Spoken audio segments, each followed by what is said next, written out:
Hello everyone, আমি বিদিশা। আমার নতুন ভিডিওতে তোমাদের ওয়েলকাম। ঘুম থেকে উঠে না সেদিন আমি বানিয়েছিলাম খিচুড়ি, আর খিচুড়ি খেয়ে ও বেরিয়ে চলে গেছিলো কাজে। তারপর আমি দেখো সুন্দর করে শাড়ি পরে রেডি হয়ে বেরিয়েছিলাম, আর প্রথমেই চলে গেছিলাম আমার বাড়িতে। তারপর মা আর আমি দুজন মিলে চলে গেছিলাম মন্দিরে। তো আগের দিন তোমাদের বলেছিলাম ভিডিওতে কি মন্দিরে চলছে হচ্ছে উৎসব, মানে রাম ঠাকুরের জন্মতিথি অনুযায়ী এই অনুষ্ঠানটা হয়।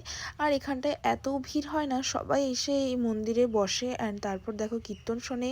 তারপর সবাই মিলে এখানে বসে বসে প্রসাদ খায়। আর এই দেখো দীপশিখা দিদি যে এখানে আমাদের সবাইকে খিচুড়ি প্রসাদ দিচ্ছিল। আর এইভাবে বসে সবার সঙ্গে প্রসাদ খাওয়ার না মজাই আলাদা, আর খুব ভালো লাগছিল। প্রসাদ খেলাম আমরা এখানে বসে, তারপর একটু মন্দিরে বসলাম।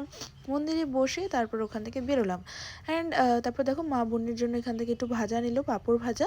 আর আমি আর মা মিলে খেলাম আইসক্রিম। হ্যাঁ, অনেক দিন পর মা আর আমি দুজন মিলে বেরিয়েছিলাম কোথাও, আর তারপর আইসক্রিম খেলাম।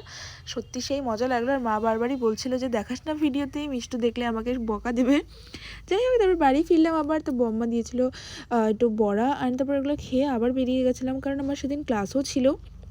তো আমি না সেদিন দুটো ক্লাসে আর যেতে পারিনি, কারণ মন্দিরে গিয়ে একটু টায়ার্ড হয়ে গেছিলাম, একটাই ক্লাস করিয়েছিলাম। তারপর বাড়ি ফিরে বানিয়েছিলাম ম্যাগি, আর এটা জাস্ট সেদ্ধ। তারপর আমার বর চলে এসেছিলো আর আমার জন্য দুটো চকলেট নিয়ে এসেছিলো। এটা দেখে না আমি পুরো এতভাবে অবাক হয়েছিলাম যে কী আর বলবো তোমাদেরকে। অবাক হয়ে খুশি হয়ে আমি আর কী করে এক্সপ্রেস করবো বুঝতে পারছিলাম না। তারপর ওকে একটু ম্যাগি খাওয়ালাম, তারপর দুজন মিলে একটু ফিল্ম দেখলাম। আর ফিল্ম দেখতে দেখতে বেচারার খিদা পেয়ে গেছিলো, সেই জন্য চলে গেছিলো হচ্ছে একটু চিপস আনার জন্যে। আর দেখো কত কিছু নিয়ে এসেছিলো, তারপর এগুলো খেয়ে নিল। তারপর আমি চলে গেছিলাম রান্নাঘরে রান্নাবান্না করতে, আর এইভাবেই দিনটাকে এন্ড করেছিলাম।